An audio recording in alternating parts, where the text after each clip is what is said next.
Let's bring in Ryan Mauro. He's a national security analyst with the Clarion Project and a counterterrorism professor with Liberty University. Ryan, it sounds like President Trump is still hoping that the Iranian regime will give him the call, but is it likely to happen? Are they likely to renegotiate a new deal? Does it seem to be going this way or the other way of going back to enriching uranium?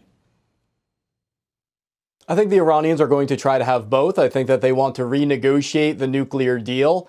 And yes, I actually do think that they're going to call Trump. I think they're going to look at his friendly relationship with Putin, which I've been critical of. But the fact of the matter is, the Iranians are going to look at that and say, well, Trump does have a way of building relationships with adversaries of the United States. And they're going to look at how he's been dealing with North Korea. Again, I've been critical of some of that. But nonetheless, the Iranian leadership is going to look at that and say Trump's personal ego and his political philosophy is based on the idea that he can put together a deal. And if he fails to get a deal, then that's going to look like some type of failure on his part. So from the Iranian perspective, I think they're going to try to actually stay in this deal and rework a better one with Trump.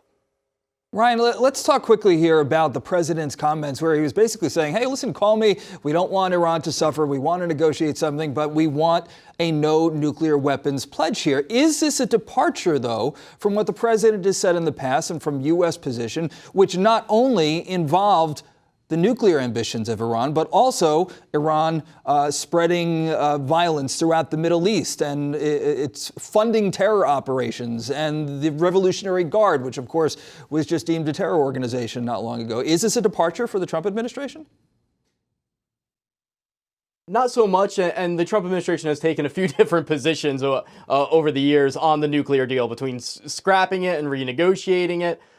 So that type of change is to be expected. But what the Iranian regime would say is that the supreme leader has already said he has a fatwa forbidding the creation of nuclear weapons. But of course, they can never produce it, so it's a lie. But so from the Iranian perspective, they're going to say, look, we already pledged not to create nuclear weapons. So I don't know that that necessarily changes anything. But my concern is that Iran is going to sponsor terrorist attacks in the region, as we've received intelligence that they're going to do, because regime officials are saying that sanctions are reducing their ability to intercept the flow of drugs and terrorists. So to prove that point, I could easily see them letting loose some of the al-Qaeda operatives that are harbored within Iran and say, look, America, because you sanctioned us, we couldn't stop them. Look at the price you had to pay. I can easily see that card being played. And I would also recommend that the Trump administration, which is focused on creating a deal, understand that it's raising the chances that the regime could collapse. And I'm not seeing resources invested in preparing for the day that the regime basically implodes or there's a revolution or anything like that. And with sanctions that are this painful on the regime, which I support, you have to prepare for that. Ryan, really briefly, what do you make of the European response, sort of dry response? Why aren't Germany, Britain and France saying to the Iranians, listen, if you go back to enriching uranium, this deal is over?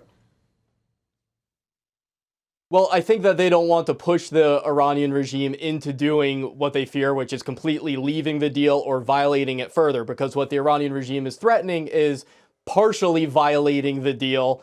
But from the European perspective, no matter what threat Iran gives to them, the fact is the U.S. has said it's going to sanction companies that do business with Iran, and the U.S. is more important than Iran.